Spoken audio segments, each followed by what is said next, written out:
এলাকার মানুষকে তারা মিথ্যা কথা বলে, তারা চালাকি কথা বলে, তারা অনুনয় বিনয় ছলনা করে আজকে আমাদের ভোটারদেরকে বিভ্রান্ত করতে চায়। সংগ্রামী সাথী বন্ধুগণ, ওই জামাত ইসলাম কখনো বাংলাদেশের কোনোদিন ক্ষমতায় যেতে পারবে না, কিন্তু তারা স্বপ্ন দেখে, তাদের কাছে আপনারা শুনতে পারেন, তারা বলে ছলনালে তারা ক্ষমতায় যাবে। কোনোদিন বাংলাদেশে তাদের 10টি আসন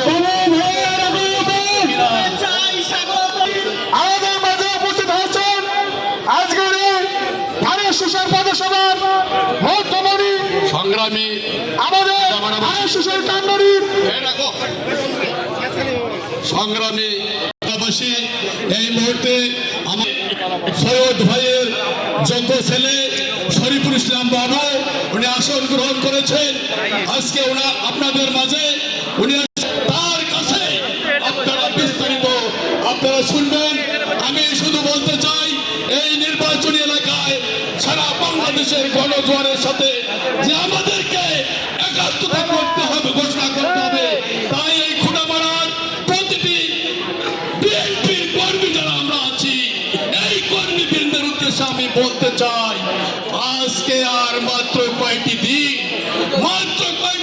আজকে 3 তারিখ যায়, আগামীকালকে 4 তারিখ থেকে এই খুঁটামারায় বিএনপির যে গণজোয়ার সৃষ্টি হয়েছে, জলঢাকায় নির্বাচনী এলাকায় সৃষ্টি হয়েছে,